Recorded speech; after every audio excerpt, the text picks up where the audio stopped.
All right, so imaginary numbers. So imaginary unit I is the square root of, did you catch it? Square root of negative 1. Good.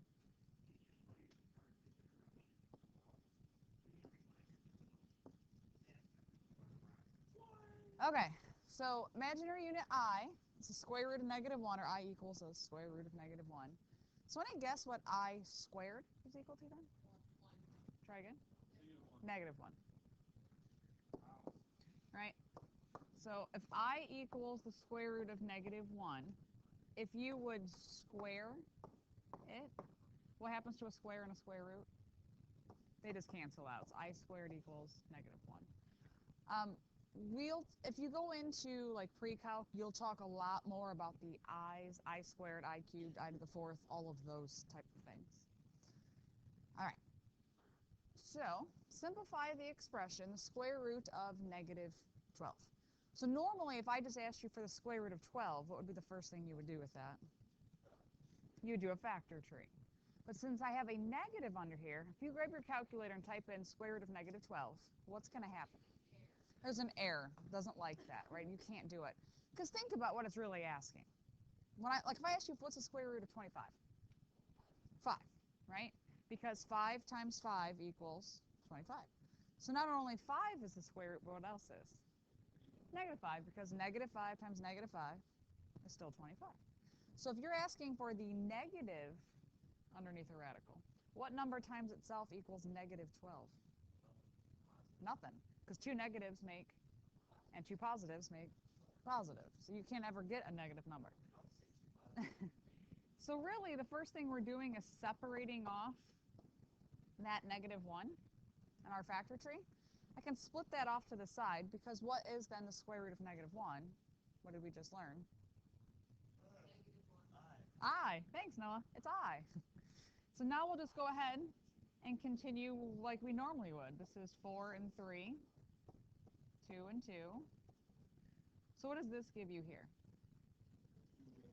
2 radical 3, but this gives you an I. So really it's 2I radical 3. So really, you know me, I'm all about being a lazy mathematician, right? If you have a negative under your radical, what do you know is in your answer? I. Wow, that was it for the new stuff today, right? Yeah. So on this one, I know I'm going to have an I, right? I'm going to focus on, let's just focus like we did before. If I did square root of 45, so do I really need to show the negative one stuff? I don't really have to. I'm just going to ignore it for the time being. I'm going to do that's 9 and 5, 3 and 3. So how do you simplify square root of negative 45? There you go. 3I radical 5. Yes.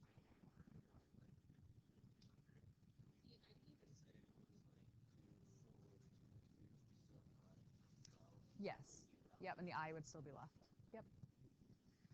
All right, so guys, anytime you see that negative underneath here, recognize your answer is going to have an I. Okay. Do you remember, think back to when we talked about the discriminant, and I showed you like a picture of like what the graphs look like? Do you remember this? Do you remember what the graphs look like when there's an I in it? If they're imaginary? Does it cross the x-axis ever?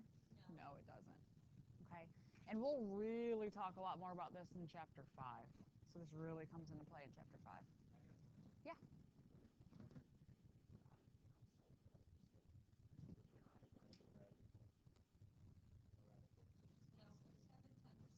7I. Yep.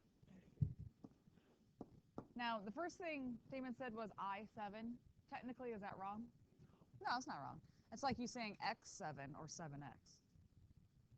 You would say 7X. But, I mean, it's not wrong. But just recognize we kind of treat it like a variable at that point.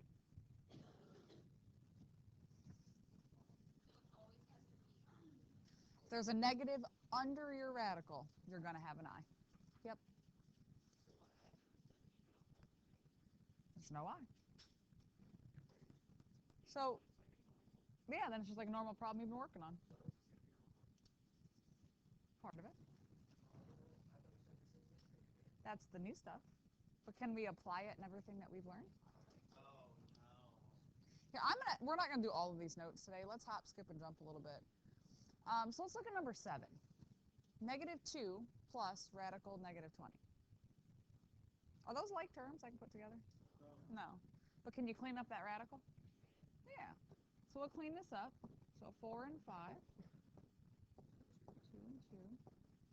So how does this whole thing simplify? 2I radical 5, right? Because you got that negative. He's just hanging out in front. But they're not like terms. One's got a radical on it and an I. The other one does not. In order for those to be like terms to put together, they would both have to have an I and a radical 5 on them. But we're kind of not. We're going to kind of take a step back from that stuff. All right, what about number 8? So 5 and 10, 2 and 5. So what do we get? Good. Yeah, the negative under there gives me an I, and then 5, and then the radical 2. Number 9. Take a minute and work through that one for me. All right. Looks like we had about half right, half wrong. Actually, more got that right than I expected, so kudos to you guys. Is the negative under the radical? So is this imaginary? This is like a -1 just being on the outside. So if I do my factor tree on 8, most of you guys did fine here. We can do our factor tree. So we get 2 radical 2 times a -1. That negative is not under the radical. If that had been a -8 underneath there, then it would have been 2I radical 2. But there's no negative under here. So that negative stays up there.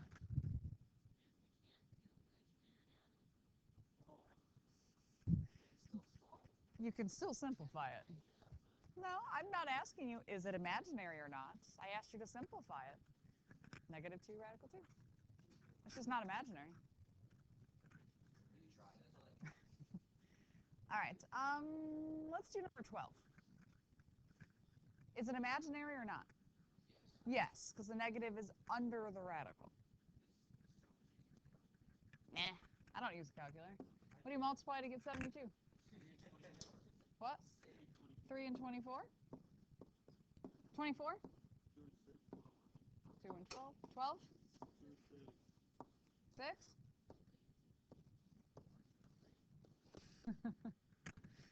All right, so we have pair of 3s, pair of 2s. So 6, I, radical 2. Did you lose anything?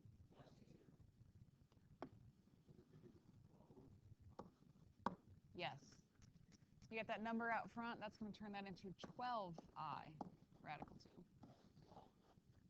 Yeah, don't forget that baby brother hanging out outside. That's not good. I'm a little worried about you and the baby coming. I'm a little nervous. All right. How are we feeling about just dealing with the negative under there? It gives me an I. You okay there? All right.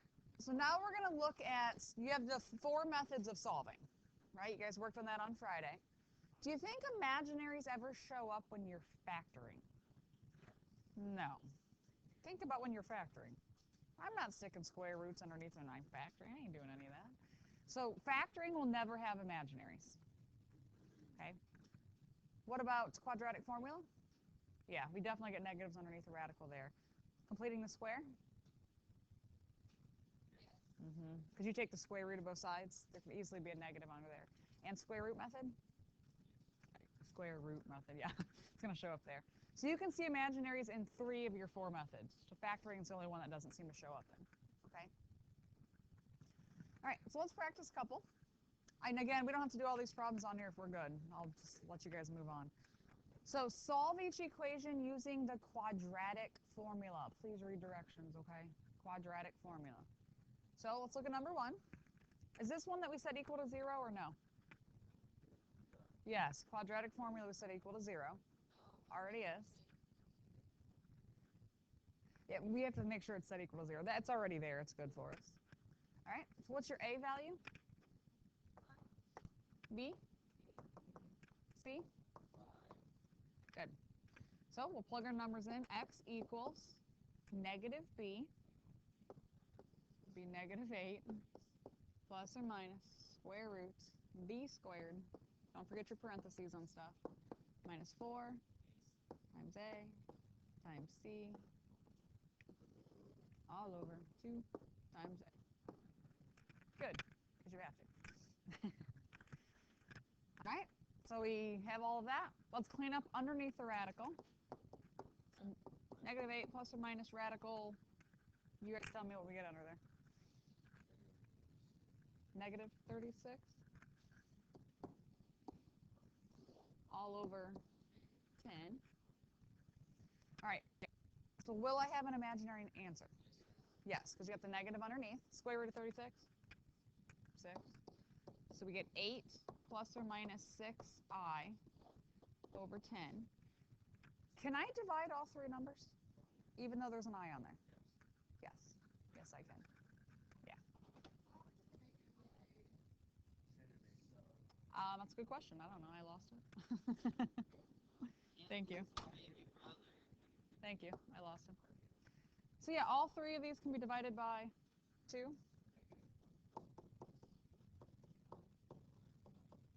Good. And then, can I keep going? I don't have a radical. There's an I. Yeah. It makes it not a like term, so I'm actually done there. I can't do anything else with that.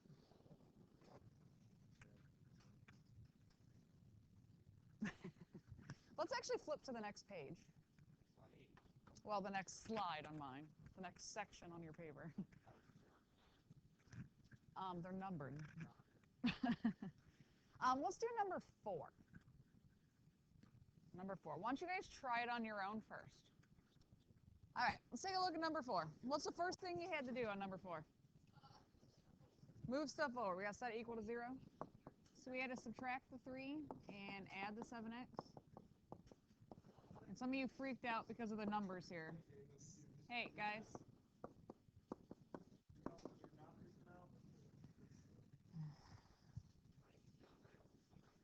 I recycled them. They're first quarter stuff. We started the new quarter. All right. A couple of you actually got smart on this and divided everything by 6. Could you do that? I decided to go. Yeah, you can. You totally can. I'll go the other way. I know most of you did not, but yeah, you absolutely could. So x equals negative b, negative 6, plus or minus square root b squared minus 4 times a times c all over 2 times a. All right, so negative 6 plus or minus, was that negative 108? Over 12. So negative 6 plus or minus, simplifying here, we should have gotten 6i radical 3 all over 12. All three numbers can be divided by 6. So negative 1 plus or minus, you can have 1i or just I, radical 3 all over 2. I did it the long way because I Yeah, another fracture tree on that. All right. How are we feeling about quadratic formula using i's? Anybody need another example of those? Wait, I was allowed to put 1i, right? Absolutely. All right. So then let's look at completing the square. Hopefully this is, Friday, your assignment was all three methods, so hopefully you're kind of fresh in your mind from doing all of them on Friday. So on number 5, what's the first thing we have to do in completing the square? Get all the x's on there. X is on one side, C value is on the other. Yeah, so I actually need to move the 14. So we'll subtract that 14 over there. So x squared minus 2x equals negative 13.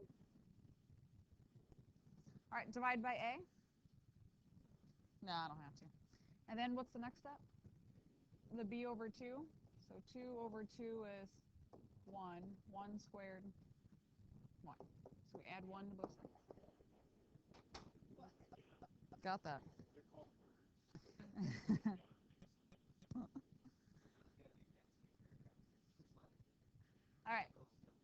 is this factor, guys?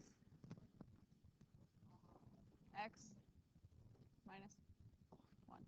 There's your minus, there's your 1, don't forget to square, equals negative 12. Good, and we're going to take the square roots. So x minus 1 equals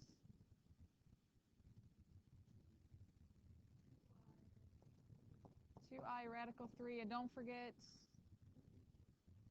plus minus, there it is. You get spoiled by quadratic formula where it's part of the formula.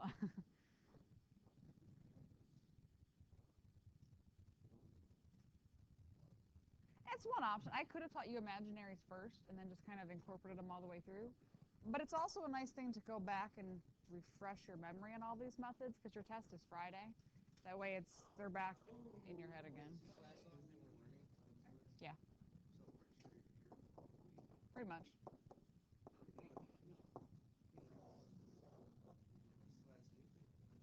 Alright. Okay, guys, Justin was asking, is this the last new thing we're learning, and then are we just reviewing all week? Kinda. This is the last new thing we're learning. And then tomorrow, Tuesday, and Wednesday will both be, I have like an activity both days. And again, it's getting practice and whatnot. You guys utilizing all these methods and whatnot from there. And then Thursday, Thursday we're going to review, like actually, here's like your chapter review, which is set up like your test, practicing that, and then your test is Friday. 79 points. My advanced class took the test. They all had A's, but 2 B's on this test. Oh, thanks. But I mean, Pressure. like, they did, like, I've never had kids score that high before No, I'm just as a saying. class. So I think, like, You get lower than a B, you're no, honestly, I think, like, That's called it. like, this year my students are like, no, you guys are great. Like, I have high hopes for you guys. I think you'll be great on this test. I have high hopes for you. I didn't feel obligated. You guys will be great. You'll be great. So if I get a C, No, and you won't get a C. If you study and you try, I didn't mean you're going to get a D. All right. Knock it off. you can score that high. Thanks for the vote account. Let's take a look at number 8. Oh, Damon. Number 8. You want to do it together or on your own? Together. You guys are like my own kids. No matter what one chooses, the other chooses the exact opposite. Does not matter what it is, every time. Okay, on your own, number 8. Okay, so first thing we want to do is move your C value to the other side. All right, so we have to subtract 40.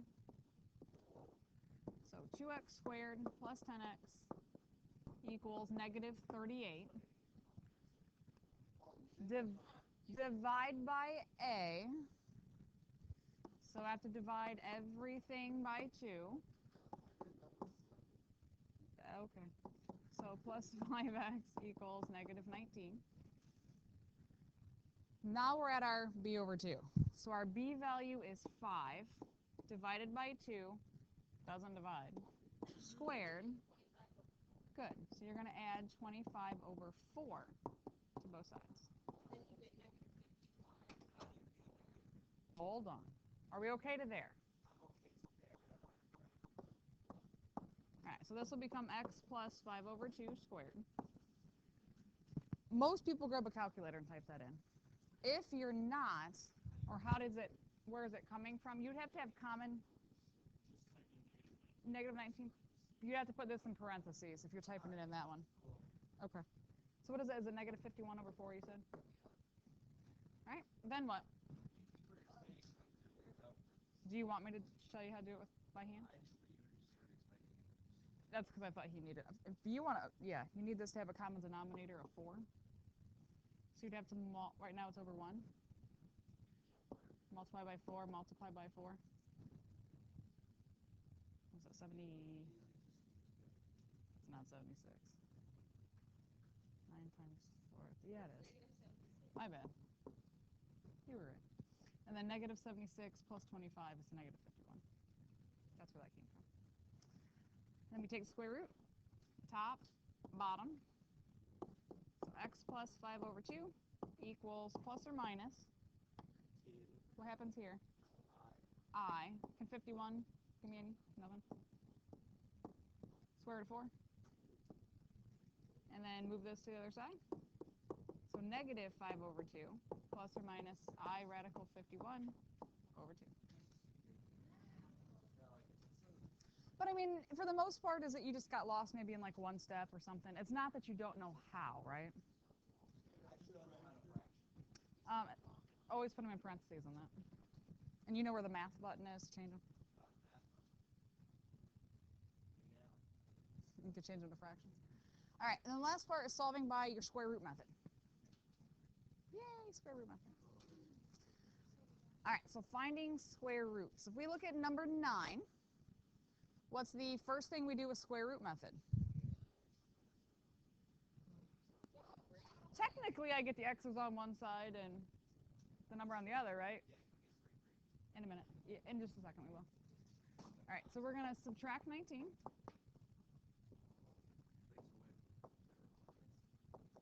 Equals negative 16. It was what wrong?